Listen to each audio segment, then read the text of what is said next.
저는 오늘 그 값에서 얼마를 감춤해, 그 값에서 얼마를 감춤해 라는 제목으로 하나님 말씀을 증거하도록 하겠습니다.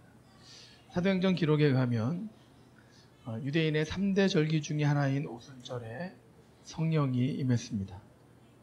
예수님이 승천하시면서 제자들에게 성령이 임할 것이라고 그렇게 하셨는데요. 그 약속하신 성령이 오순절에 임한 것입니다. 예수님은 공생애를 마치시고 승천하시면서 제자들에게 예루살렘을 떠나지 말고 기도해라 이렇게 말씀하셨습니다. 제자들의 입장에서는 쉽지 않은 명령입니다. 예수님을 죽인 적대자들이 예루살렘에 많이 있기 때문입니다. 본인들의 안전도 장담할 수 없는 상황입니다. 그러나 예수님께서는 예루살렘을 떠나지 말고 기도하라. 기도 가운데 성령을 통해 주시는 권능을 받아야 예루살렘과 유대와 사마리아와 땅끝까지 이르러 나의 증인이 될 수 있다. 이렇게 말씀하셨기 때문에 제자들은 마가의 집에서 모여서 기도를 했습니다. 그리고 그렇게 예수님의 말씀에 순종하던 제자들에게 성령이 임한 것입니다. 성령 충만함을 받고 권능을 입은 베드로는 그때에 설교를 했습니다. 그때에 예루살렘에는 오순절을 지키기 위해서 세계 각국에서 모인 유대인들이 약 100만 명 정도가 있었는데요. 그 정도로 추정을 합니다. 그들은 성령 체험을 한 제자들이 세계 각국의 언어로 하나님의 일을 말하는 것을 들으면서 매우 놀랐습니다. 저들이 우리가 살고 있는 그 지역에 가본 적이 한 번도 없는데 어떻게 저렇게 우리가 알고 있는 그 지역의 언어로 하나님의 일을 말하는가. 베드로는 성령의 충만함을 받고 권능을 입은 후에 그들에게 바로 설교를 한 것입니다. 설교의 내용은 이렇습니다. 약 보름 전 예수님이 승천하시고서 이제 실은 흐른 시간이 약 열흘에서 15일 정도로 추정을 하는데요. 그 시간이 지난 후에 베드로가 이렇게 이야기하는 것이죠. 이곳 예루살렘에서 너희가 죽인 예수님은 하나님의 아들이시다. 그러나 십자가에서 죽으신 예수님은 죽음의 권세를 이기고 부활하셨고 하늘로 승천하셨다. 구약의 예언자가 예언한 대로 예수님이 이 땅에 오신 것이고 그리고 예언서에 기록된 대로 우리가 지금 성령 충만함을 받은 것이다. 이 설교를 들으면서 설교를 듣는 자들은 우리가 예수를 죽였는데 이제 우리가 어찌할꼬 이렇게 고백하기 시작했습니다. 그리고 고백하는 그들에게 베드로는 회개하라. 그리고 예수를 믿으라. 그때에 3,000명이 회개하고 돌아왔고요.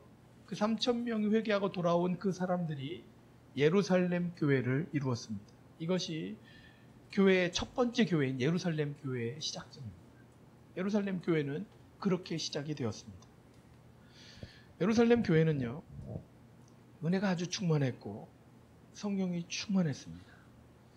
어느 정도로 은혜가 충만했냐면요, 성령으로 감동된 자 중에 재산을 다 팔아서 교회에 두고 필요한 사람이 쓰도록 하기도 했습니다. 성경에 기록되어 있지만 보통 일이 아닙니다. 제가 오늘 예배 끝난 후에 우리 다 같이 예배 드리셨으니까 오늘 재산 다 파세요. 집도 다 파시고 통장에 있는 예금 다 출금해서 가지고 오세요. 그리고 강대상에 우리 여기 올려놓고 필요한 만큼만 가져다 쓰기로 하죠. 아마 다음 주에 한 분도 안 오실걸요. 그리고 막 그 이단에서 하는 일이라고 저에게 손가락질 하실지 모릅니다. 그러나 성령의 역사로 초대교회는 이것이 가능했습니다. 가장 대표적인 인물이 바나바입니다. 바나바가 재산을 팔아서 필요한 사람들에게 같이 쓸 수 있도록 자기 재산을 다 내어놓았습니다. 그리고 이 바나바는 후에 바울과 함께 안디옥 교회에서 파송을 받아서 전도 여행을 떠났습니다. 예루살렘 교회는 재산을 팔아서 헌신하는 바나바를 일꾼으로 인정해 주었고, 나중에 수리아 안디옥에서 이방인들이 중심이 되어져서 세워진 교회가 있다, 이 소식을 듣고 바나바를 그곳에 지도자로 파송을 했었죠. 그리고 거기에서 지도자로 있으면서 성령의 감동하심으로 바나바와 바울이 파송을 받아서 전도 여행을 떠난 겁니다. 어쨌든 초대교회는요, 재산을 다 팔아서 그것을 나눠 쓸 수 있을 만큼 하나님을 전적으로 의지하고 하나님이 그런 역사를 이끌어 가셨다라는 거예요. 성령 충만한 교회였습니다. 성령으로 감동이 되어서 하나님의 일을 할 수 있는 일꾼이 세워지는 것은요, 정말 신이 나는 시기입니다. 여러분, 이런 소망 한번 생기지 않으십니까? 하나님이 나를 부르시는 그날까지 예루살렘 교회 그렇게 성령이 임하고 막 들끓으면서 하나님의 일을 감당하면서 하나님의 역사를 경험하는 그 경험을 나도 한 번은 해봐야 되겠다. 그런 열망, 소망 생기지 않으십니까? 그 소망을 품으시는 저와 여러분이 되기를 원합니다. 성령 충만하고요, 헌신된 일꾼이 나오고. 제가 여름 성경학교를 이제 준비하면서 강원도 둔내에 답사를 갔는데요. 아까 사진에서 보신 것처럼 분당 지방에 있는 삼성교회가 둔내에 호랩동산이라고 하고 수련을 주었습니다. 물론 잘 지어진 수련원에 비하면 조금은 초라할 수도 있습니다. 그런데 그냥 우리 인원 정도가 가서 성경학교하고 또 숙소 지내고 식당 이렇게 지내는 데에는 아주 어려움이 없게끔 그냥 이렇게 편안한 공간입니다. 근데 제가 그 공간이 어떻게 해서 만들어졌나 이야기를 들어보니까요, 삼성교회 한 권사님 부부가 그 둔내에 있는 그 땅을 교회에 헌물하셨다고 합니다. 그리고 거기에 이제 호랩동산을 짓고 본인들 살 수 있는 집도 짓고 거기를 관리를 하시면서 거기서 사시는 거예요. 처음에는 이 권사님 부부만 가셨는데 조금 있다가 또 삼성교회에서 장로님 한 가정이 장로님 은퇴하시면서 그 둔내로 이사를 오시고 또 한 가정이 오고 또 한 가정이 오고 그러면서 지금 5가정이 거기에 이제 근방에서 이렇게 모여서 지내신대요. 그 주일이면 같이 모여서 5가정이 영상으로 예배도 드리시고, 제가 거기에 가서 그 권사님과 이야기를 하면서 그런 것들을 깨달았습니다. 이분들의 이런 헌신을 통해서 교회가 세워졌구나. 그러면서 저희 교회가 떠오르는 겁니다. 우리 이제 새롭게 시작된 개척교회인데 하나님은 우리 헌신을 통해서 또 이렇게 교회를 이루어 가시겠구나. 우리도 그렇게 해야 하는 것이고. 제가 그런 깨달음이 왔습니다. 이런 헌신에 대한 것들이요, 부담이 아니고요, 기쁨으로 오시기를 축원합니다. 교회가 세워질 때에 성령이 역사하시고 기름 부으시는 그 은혜가 얼마나 힘이 납니까? 물론 개척교회 다들 힘들다고 합니다.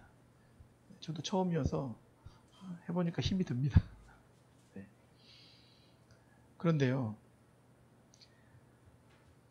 새로 세워지는 교회에만 부어주시는 하나님의 은혜가 있습니다. 생생한 하나님의 은혜와 역사가 있습니다. 역동적인 하나님의 일이 있어요. 초대교회에도 그런 일이 일어났던 것 아닙니까? 오늘 그것을 사모하시는 저와 여러분이 되기를 원합니다. 부담이 아니고요. 감당할 때 기쁨으로 옵니다. 우리가 하나님이 부르시는 그날까지 한 번은 이런 성령의 기름 부으시고 일꾼이 세워지고 성령이 역사하시는 그런 것도 한 번은 경험해야 하지 않겠습니까?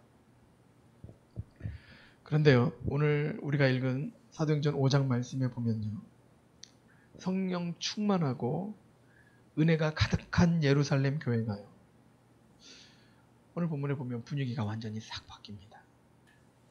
찬물을 끼얹은 것과 같습니다. 무슨 일이 일어났습니까? 교회에 큰 헌금을 한 부부가 그 자리에서 죽어나간 겁니다.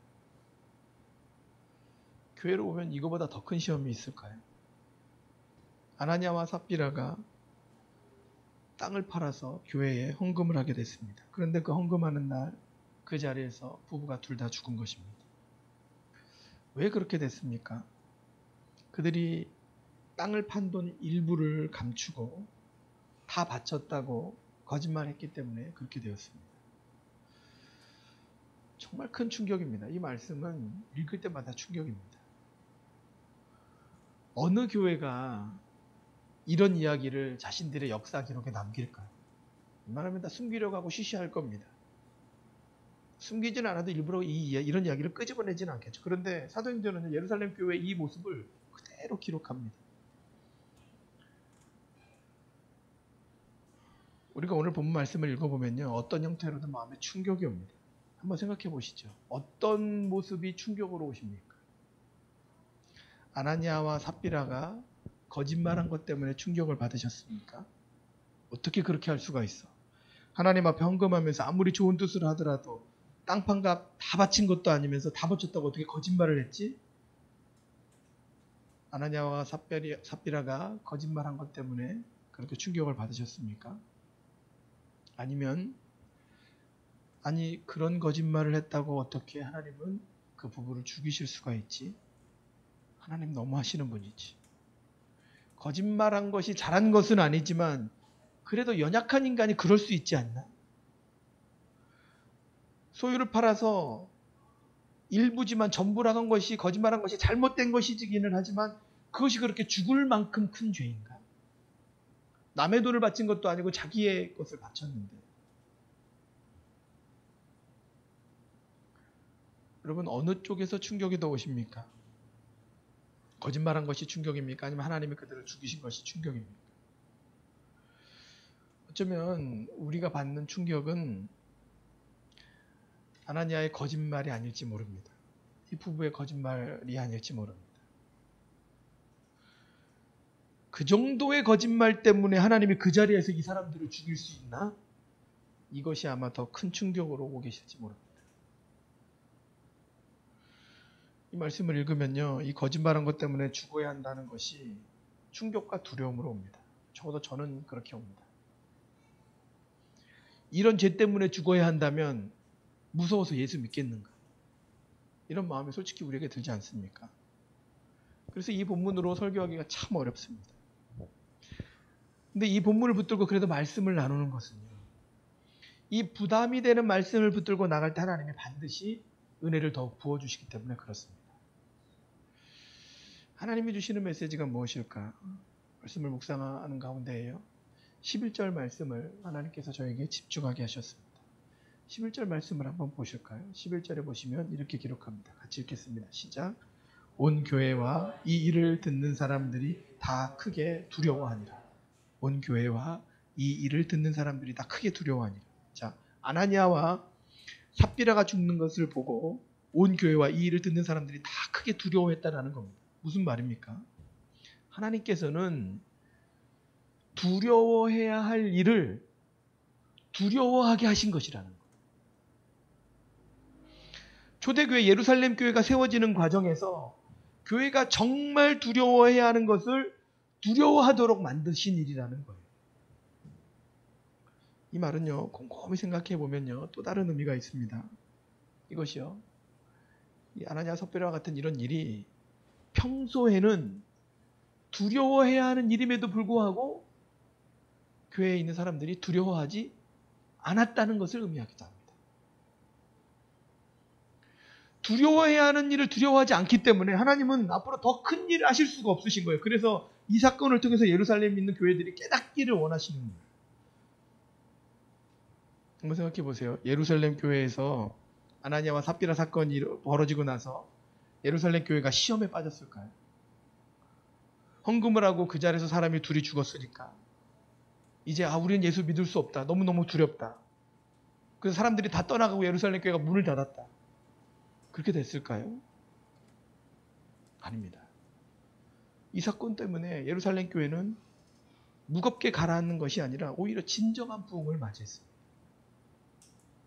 이런 일을 주시는 이유는요, 하나님께서 예루살렘 교회에 새로운 일들을 하시기 위해서, 진정한 부흥을 주시기 위해서 이런 일들을 주신 거예요. 예루살렘 교인들이 정말 진정으로 두려워해야 하는 죄가 무엇인지 하나님은 깨닫기를 원하셨던 거예요. 그러면 도대체 아나니아와 삽비라가 지은 죄, 헌금하고 죽어나가야 하는 죄가 도대체 무엇입니까? 성경은 이것에 대해서 한마디로 성령을 속인 죄라고 그렇게 기록합니다. 5장 3절 말씀을 한번 보실까요? 5장 3절 같이 읽겠습니다. 천천히 시작. 베드로가 이르되 아나니아야 어찌하여 사탄이 내 마음에 가득하여 내가 성령을 속이고 땅값 얼마를 감추었느냐. 뭐라고 합니까? 사탄이 마음에 가득하여 누구를 속였다고 합니까? 성령을 속였다. 내가 성령을 속이고, 성령을 속인 죄가 이렇게 크다는 겁니다. 아나니아와 삽비라가 지은 죄를 구체적으로 살펴보면요, 세 가지 정도로 정리할 수가 있는데요. 그게 뭐냐면 시기심, 탐심, 거짓말입니다. 시기심, 탐심, 거짓말. 아나니아와 삽비라가 땅을 팔아서 헌금을 했는데요. 그들이 그렇게 한 마음의 동기가 가난한 사람들을 돕고자 하는 그런 동기가 아니었습니다. 제가 앞서 설명드린 것처럼 바나바가 땅을 팔아서 교회에 내놓은 것 때문에 교회에서 인정을 받았거든요. 그 인정받는 것, 아 나도 바나바와 같이 인정을 받았으면 좋겠다. 이게 마음의 동기였던 거예요. 질투, 시기심, 이게 마음의 동기가 된 거예요. 바나바가 받는 칭찬, 바나바가 세움받는 그거, 나도 그렇게 되고 싶었던 거예요. 나에게도 땅이 있는데 그것을 팔아서 교회에 바치면 사람들이 나도 바나바와 같이 칭찬을 해줄까, 이런 생각을 한 거예요. 그런데 막상 땅을 팔아서 다 바치려고 하니까 돈이 아까운 거예요. 탐심이 역사하는 거예요. 그래서 사람들로부터 칭찬을 받고 싶으니까, 그래도 사람들로부터 칭찬을 받고 싶으니까 얼마나 감춘 거예요. 그래서 그것이 다 판 값이다, 이렇게 거짓말을 하는 거예요.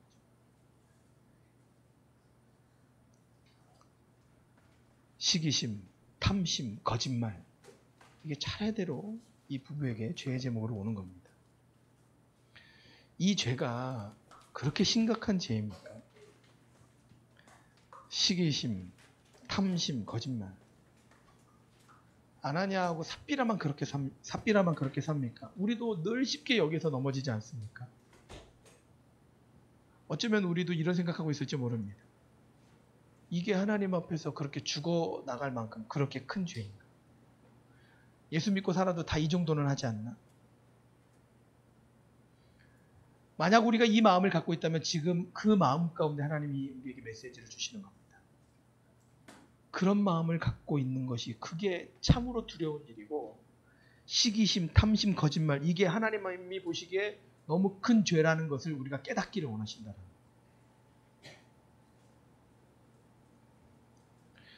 왜 이 죄가 이렇게 두려운 것이냐면요, 이 죄는 하나님을 향한 죄이기 때문에 그렇습니다. 우리가 죄를 질 때요, 많은 경우 사람에게 많이 죄를 칩니다.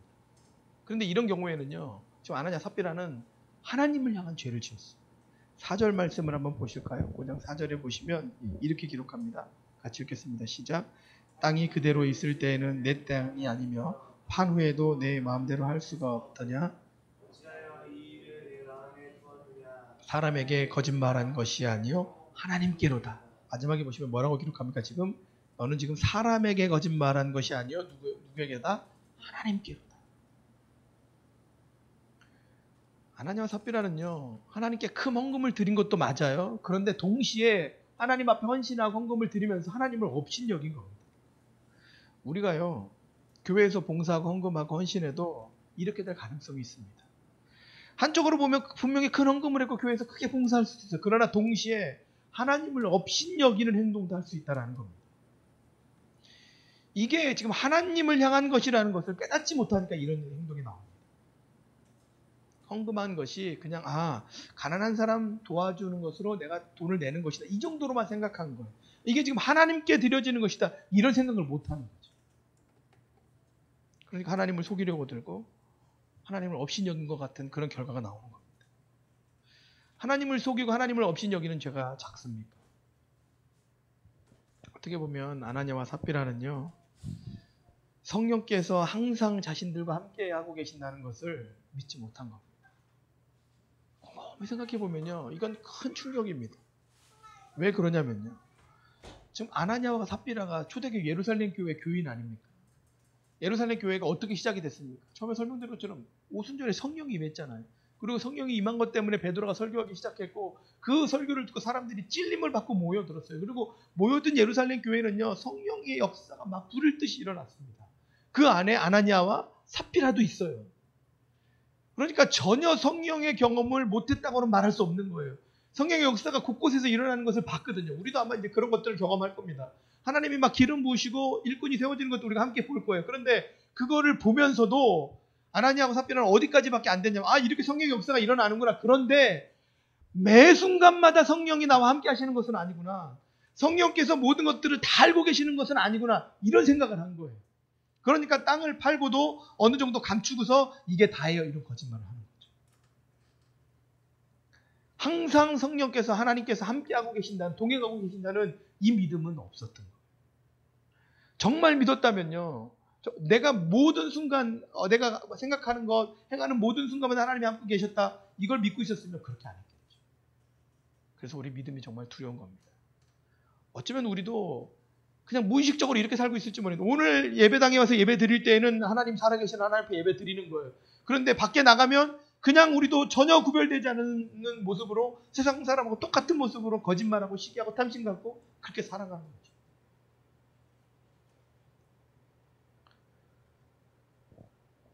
믿었어도요, 만약에 아나니아와 삽비라가 성령이 계시다는 걸 믿었어도 사탄의 계략에 넘어간 겁니다. 꼭 기억하시기 바랍니다. 우리가 믿음 가운데 있어도요, 사단이 우리에게 시험을 주고요, 그것 때문에 넘어집니다. 그래서 죄를 범합니다.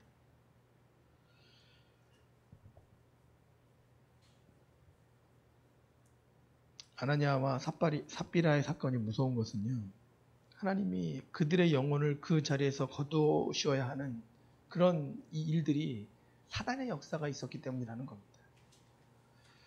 베드로는 아나니아와 삽비라에게 이렇게 이야기를 합니다. 5장 3절에 보시면 이렇게 합니다. 다시 한번 3절 말씀을 보실까요? 같이 읽겠습니다. 시작. 베드로가 이르되 아나니아야, 어찌하여 사탄이 내 마음에 가득하여 내가 성령을 속이고 땅값 얼마를 감추느냐. 3절 중간에 보시면 사탄이 마음에 가득하여, 사탄이 마음에 가득하면서 그러면서 성령을 속이게 되는 거. 사탄이 마음에 가득하다는 것은요, 어떻게 생각하시면 좋냐면 가롯 유다가 예수님을 은 30에 팔았던 그 경우하고 비슷합니다. 가롯 유다가 그냥 생각이 들어온 거예요. 생각 가운데 예수님 통해서 무슨 일이 일어날까? 내가 보니까 아무 일도 안 일어날 것 같아. 그러면 그냥 내가 팔을까? 이 생각이 들어왔어요. 우리에게도요, 생각의 시험이 이렇게 옵니다. 그런데 생각의 시험이 와도 그 생각의 시험을 내 자리, 이 마음 가운데에 둥지를 뚫지 못하게 하고 내어 쫓을 수가 있어요. 그런데 가롯 유다는 그거를 생각이 온 거를 품어버린 거예요. 그래. 아무 일도 안 일어나겠구나. 그럼 차라리 그냥 그 30에 팔아버리자. 내가 그 생각을 품어버리면요, 그때에 사단이 나에게 들어와서 시험을 주는 겁니다. 그래서 가롯 유다는 은 30에 예수님 팔았어요. 팔고 나니까 이제 그 뒷감당이 안 되는 거예요. 그래서 그냥 자살하고 자기 생을 마쳐버리죠. 아나니아와 삽비라도요, 그렇게 오는 겁니다. 사탄이 속이는 거예요. 다 바치지 마. 다 바치지 않아도 바친 것처럼 할 수 있어. 그러면서 네가 원하는, 사람들이 너를 인정해 주는 거, 그거 얻을 수 있어. 솔깃하게 들리는 거죠. 그런데 그것이 하나님을 업신여긴다는 것은 생각을 못하는 거예요. 그 순간에도 성령이 나와 동행하고 계신다는 것을 알지 못하는 거예요. 생각의 뿌리를 살피지를 못하는 겁니다. 4절 말씀을 다시 한번 보실까요? 4절을 천천히 다시 한번 읽어보시면 같이 읽겠습니다. 시작. 땅이 그대로 있을 때에는 내 땅이 아니며 판 후에도 내 마음대로 할 수가 없더냐. 어찌하여 이 일을 내 마음에 두었느냐. 사람에게 거짓말한 것이 아니요 하나님께로다. 중간에 보시면요, 이렇게 표현합니다. 베드로가 아나니아와 삽비라를 혼내면서 어찌하여 이 일을 내 마음에 두었느냐.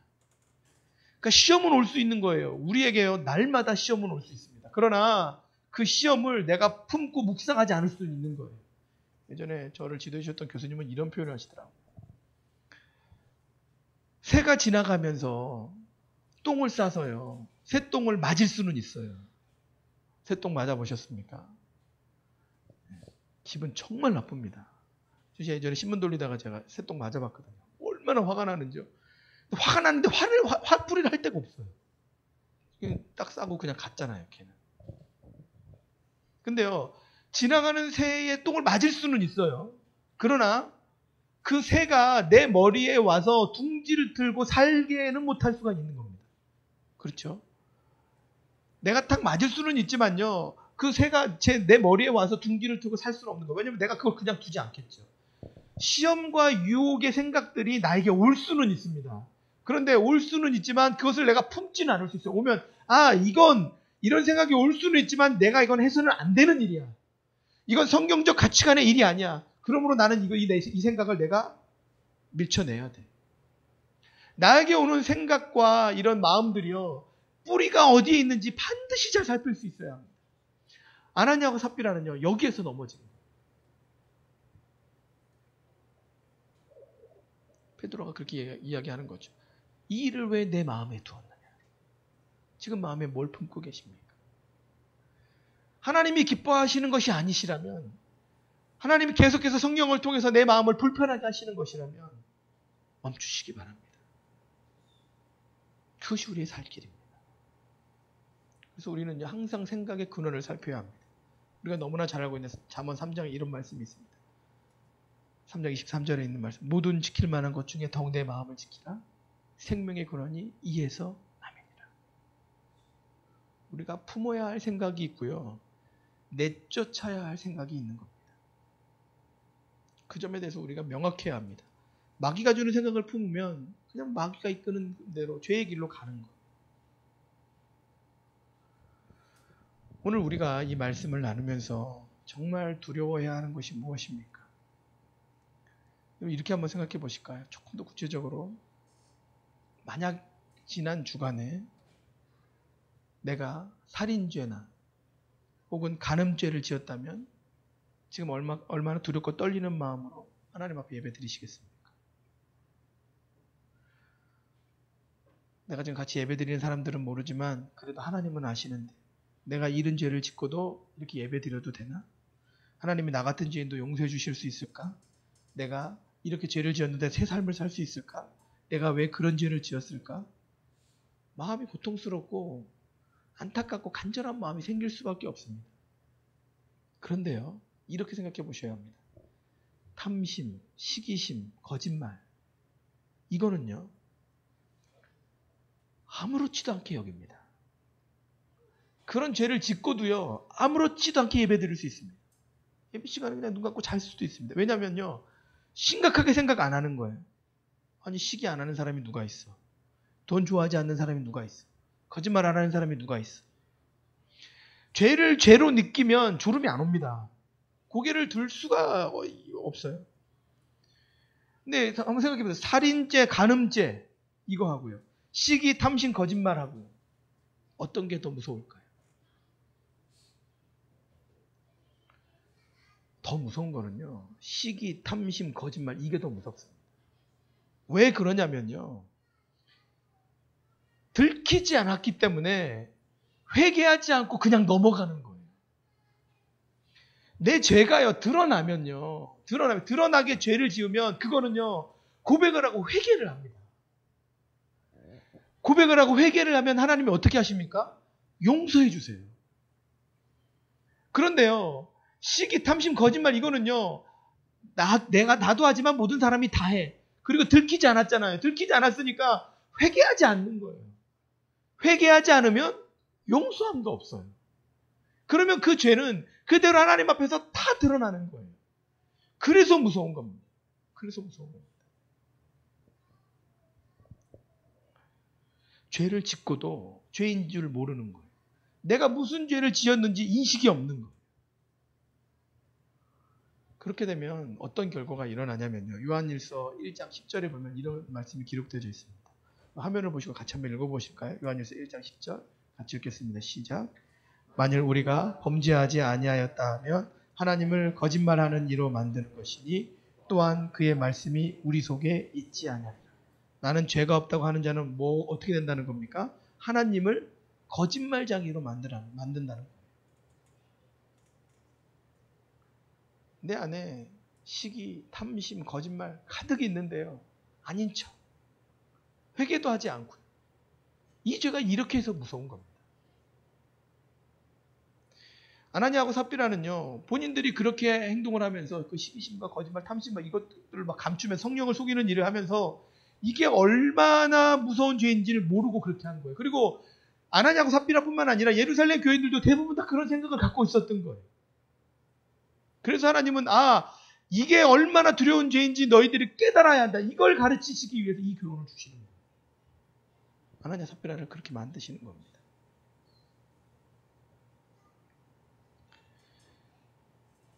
시기심을요, 잘 생각해 보시면요, 시기하는 것이 정말 그렇게 큰 죄일까요? 성경에 보면 바울이 이런 표현을 합니다.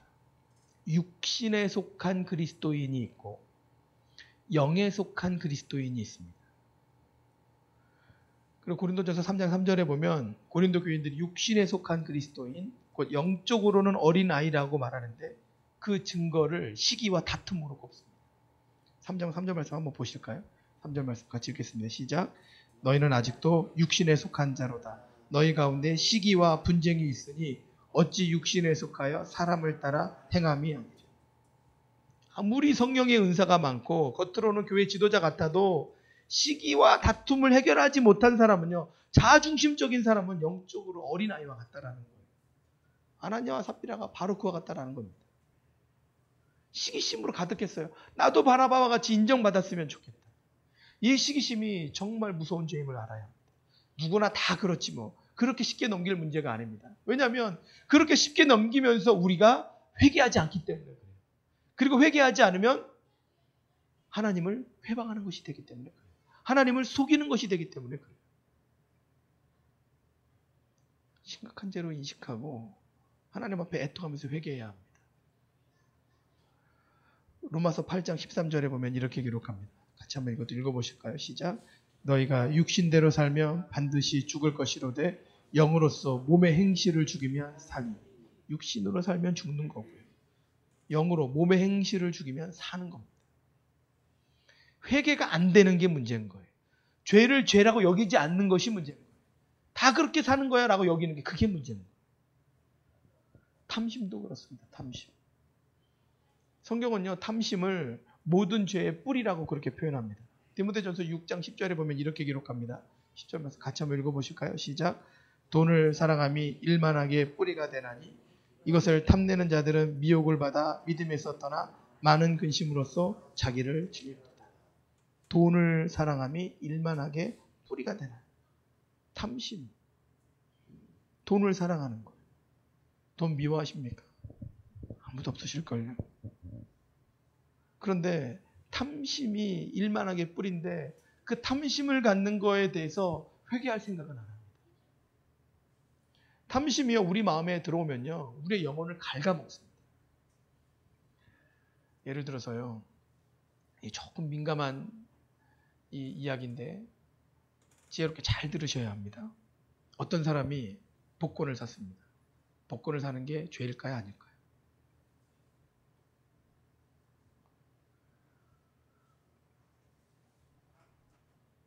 지난주에 복권 사셨습니까?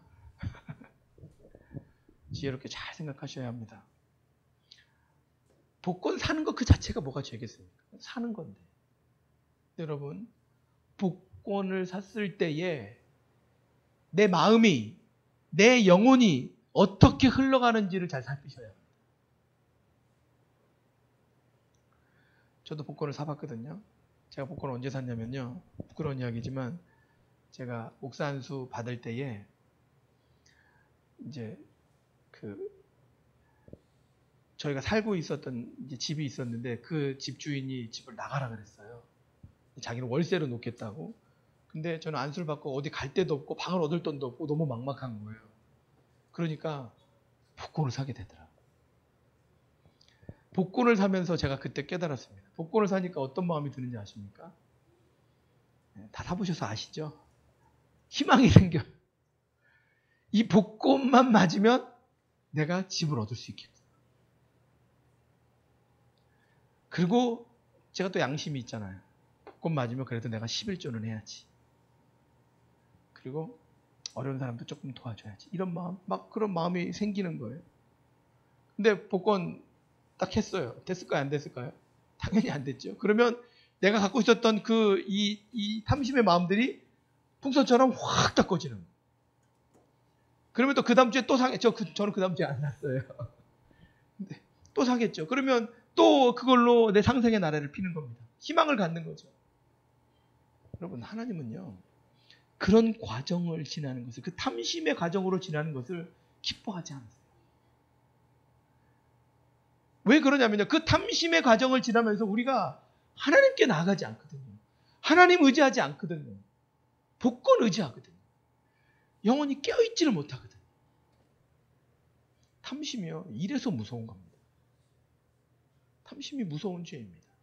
하나님과의 관계를 끊어요.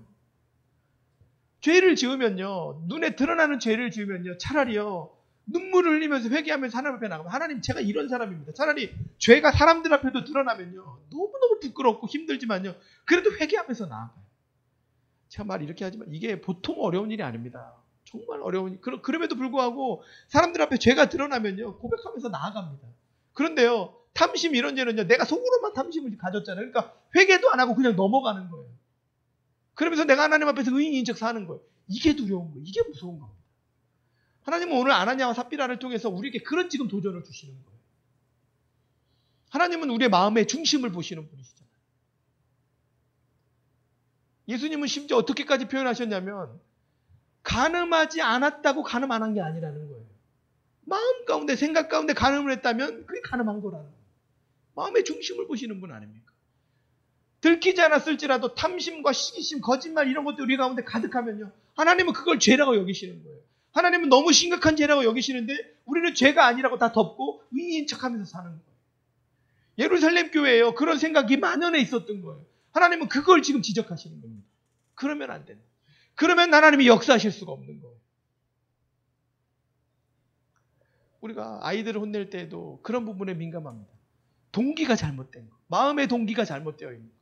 마음의 중심을 숨기는 거. 이건 우리가 분명히 짚고 놓고 아이들을 가르쳐줘야 합니다.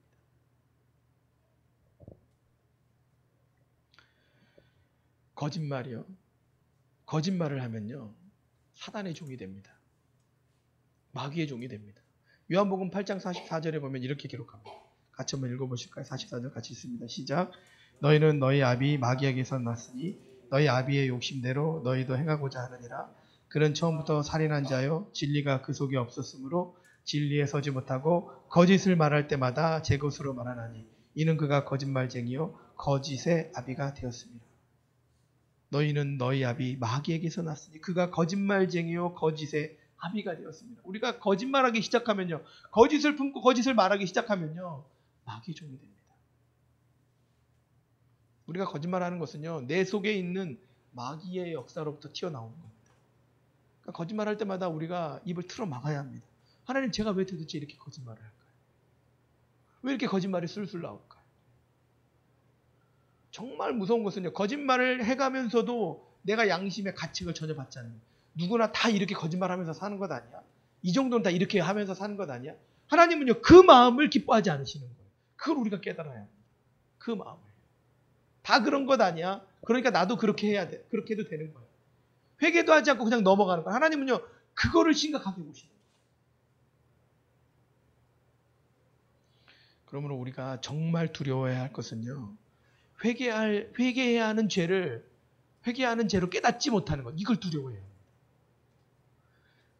차라리 드러나면 회개한다니까요. 근데 드러나지 않으니까 내가 생각 가운데만 있었으니까 그냥 의인인 척하면서 회개도 하지 않고 넘어가는 거예요. 하나님은요, 그걸 심각하게 보시는 겁니다. 하나님은 예루살렘 교회를 건강하게 세워가시기 위해서 아나니아와 삽비라와 같은 이런 정말 두렵고 떨리는 일을 행하셨습니다. 우리가 여기서 주시는 하나님의 메시지를 정말 잘 분별해서 듣기를 원합니다. 두려움으로 받을 것이 아니라, 하나님, 드러나지 않는 죄, 그것을 하나님 너무 심각하게 보시는 것을 제가 오늘 깨닫습니다. 내 마음의 중심을 보시는 그 하나님을 깨닫습니다. 하나님 앞에 정말 내 자신을 두렵고 떨림으로 내어놓음으로 정말 중심을 하나하나 살피시는 그 하나님 앞에서 정결한 모습으로 살아갈 수 있도록 인도하여 주시옵소서. 그렇게 고백하시는 저 여러분이 되기를 축원합니다. 이제 말씀을 정리하고자 합니다. 오늘 사도행전 5장 11절에 보면 온 교회와 이 일을 듣는 사람들이 다 크게 두려워하니라, 이렇게 기록합니다. 아나니아와 삽비라의 사건을 보면서 하나님은 드러나지 않는 그 죄를 너무너무 심각하게 보시는구나. 초대교회 교인들이 그걸 다 알았어요. 깨달았어요. 그리고 그 가운데 예루살렘 교회가 든든히 세워져 갑니다. 오늘 하나님 앞에서 성령을 속이지 않고 사탄의 시험에 넘어가지 않고 탐심과 시기와 거짓말을 이기시고 진정한 부흥 가운데 들어가시는 저 여러분의 삶이 되기를 축원합니다.